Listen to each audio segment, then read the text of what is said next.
Hello friends, welcome to Gangas life style. இன்றைக்கி நம்ம Gangas life ஸ்டைலில் என்ன பார்க்க போகிறோம்னா, ஒரு இன்ட்ரெஸ்டிங் ஈவினிங் ஸ்நாக்ஸோடு தான் நான் வந்திருக்கேன். என்னது அப்படின்னா ரவை வச்சு இன்றைக்கி ஒரு ஈவினிங் ஸ்நாக்ஸ் செய்ய போகிறோம். இதுக்கு ஒரே ஒரு இன்க்ரீடியன்ட்ஸ் மட்டும்தான், ரவை இருந்தாலே போதும். இந்த ஈவினிங் ஸ்நாக்ஸ் ரொம்ப கிறிஸ்பியாக நம்ம செஞ்சிடலாம். இங்கே பாருங்கள், வாங்க இப்போ வீடியோக்குள்ளே போகலாம். அதுக்கு முன்னாடி உங்கள்கிட்ட ஒரு அன்பான ரெக்வஸ்ட் இருக்குது. இப்போ தான் நீங்கள் ஃபர்ஸ்ட் டைம் எங்கள் சேனலில் பார்க்குறீங்கன்னா சப்ஸ்கிரைப் பண்ணிக்கோங்க. அப்போ தான் நான் டெய்லி போகிற வீடியோஸ் எல்லாம் உங்களுக்கு நோட்டிஃபிகேஷனாக வரும். இப்போ வாங்க எப்படி செய்கிறதுன்னு பார்க்கலாம். ஸ்நாக்ஸ் செய்கிறதுக்கு ஒரு மிக்சிங் பவுல் எடுத்துக்கோங்க. இந்த மிக்சிங் பவுலில் நான் 1 கப் ரவை சேர்க்க போகிறேன். 1 கப் ரவை சேர்த்துக்கலாம். உங்களுக்கு நீங்கள் எவ்வளோ செய்ய போகிறீங்களோ அதுக்கேற்ற மாதிரி ரவை சேர்த்துக்கோங்க. நான் இன்றைக்கி 1 கப் சேர்த்துருக்கேன். இதுக்கு தேவையான அளவு உப்பு சேர்த்துக்கலாம். உப்பு சேர்த்துட்டு இது ஒரு தடவை ஃபர்ஸ்ட் மிக்ஸ் பண்ணிக்கோங்க. மிக்ஸ் பண்ணிவிட்டு இதில் தண்ணி சேர்த்து நம்ம மிக்ஸ் பண்ண போகிறோம். இதில் நம்ம தண்ணி சேர்த்து மிக்ஸ் பண்ண போகிறோம். ஃபர்ஸ்ட் தண்ணி சேர்த்து மிக்ஸ் பண்ணிக்கலாம். கொஞ்சம் கொஞ்சமாக தண்ணி சேர்த்து மிக்ஸ் பண்ணிக்கோங்க. இது கிட்டத்தட்ட ஒரு சப்பாத்தி மாவு கன்சிஸ்டன்சிக்கு இந்த ரவை இருக்கணும்.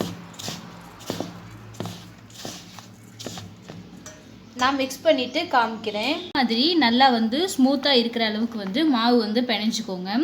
இப்போ ஒரு ஃபோக் ஸ்பூன் எடுத்துக்கலாம். இந்த ஃபோக் ஸ்பூனில் கொஞ்சோண்டு இதிலேருந்து மாவு எடுத்துட்டு நல்லா ரவுண்ட் பண்ணிக்கோங்க.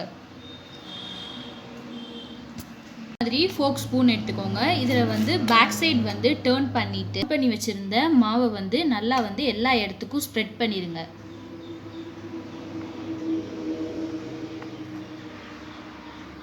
இந்த மாதிரி ஸ்ப்ரெட் பண்ணிவிட்டு இங்கேருந்து அப்படியே ரவுண்ட் மாதிரி சர்க்கிள் ஷேப்பில் இந்த மாதிரி பண்ணிகிட்டே வாங்க. அவ்வளோதான், நம்மளோட ஸ்நாக்ஸ் ரெசிபி எவ்வளோ கலர்ஃபுல்லாக ரெடி ஆகிடுச்சு பாருங்கள். ரொம்ப ஈஸி தான்.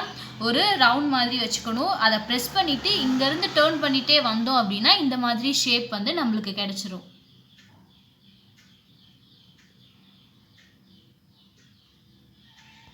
கொஞ்சோண்டு மாவு எடுத்துக்கோங்க. இந்த மாதிரி மாவு எடுத்துட்டு நல்லா சர்க்கிள் ஷேப்பில் நல்லா ரவுண்ட் பண்ணிக்கோங்க.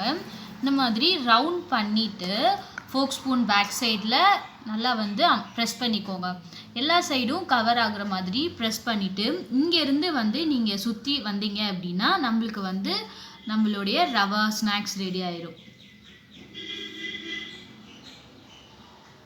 எல்லாத்தையுமே நல்லா ஷேப் நான் சொன்ன மாதிரி ஃபோக் ஸ்பூன் வச்சு எல்லாத்தையுமே பண்ணி எடுத்துக்கோங்க. இதை ஃப்ரை பண்ணிக்கலாம். அதுக்கு ஒரு பேனில் எண்ணெய் சேர்த்துருக்கேன். நல்லா சூடானதுக்கு அப்புறமா நம்ம ஒவ்வொரு ரவையாக சேர்த்து அந்த ஸ்நாக்ஸையாக சேர்த்து பொரிச்சு எடுத்துடலாம். இப்போ நல்லா சூடாயிடுச்சு. இப்போ ஒன்று ஒன்றா பொரிச்சு எடுத்துக்கலாம்.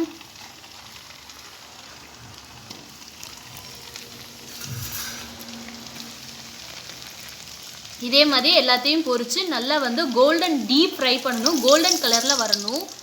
எல்லாத்தையுமே உள்ளே சேர்த்துட்டு நல்லா டீப் ஃப்ரை பண்ணணும். நல்லா கோல்டன் கலரில் இது ஃப்ரை ஆகணும். அது வரைக்கும் நல்லா ஃப்ரை பண்ணிக்கோங்க. இது ஒரு ஈஸியான ரெசிபி தான். ஸ்கூல் போயிட்டு ஈவினிங் ஸ்நாக்ஸ் ரெசிபிக்கு கூட இது நீங்கள் செஞ்சு கொடுக்கலாம். ரொம்ப ஈஸியான ரெசிபி தான் இது செய்கிறது. நல்லா நம்ம கிறிஸ்பியாக செஞ்சுருக்கேன். இதிலே உங்களுக்கு இனிப்பு தேவைப்படுச்சு, சுகர் வேணும்னா இதில் நீங்கள் சுகர் மாவோடு சேர்த்து சுகரை கூட ஆட் பண்ணிவிட்டு நீங்கள் ஃப்ரை பண்ணலாம். ரவையில் ஈஸியாக செஞ்சுட்டோம் இன்றைக்கியோட ஈவினிங் ஸ்நாக்ஸ். பாருங்கள் எவ்வளோ கலர்ஃபுல்லாக ரொம்ப கிறிஸ்பியாக வந்திருக்குன்னு. ஈவினிங் ஸ்நாக்ஸ் செய்கிறதுக்கு ரவை மட்டும் இருந்தாலே போதும். அழகாக ஈவினிங் ஸ்நாக்ஸ் நம்ம செஞ்சிட்டோம் பாருங்கள்.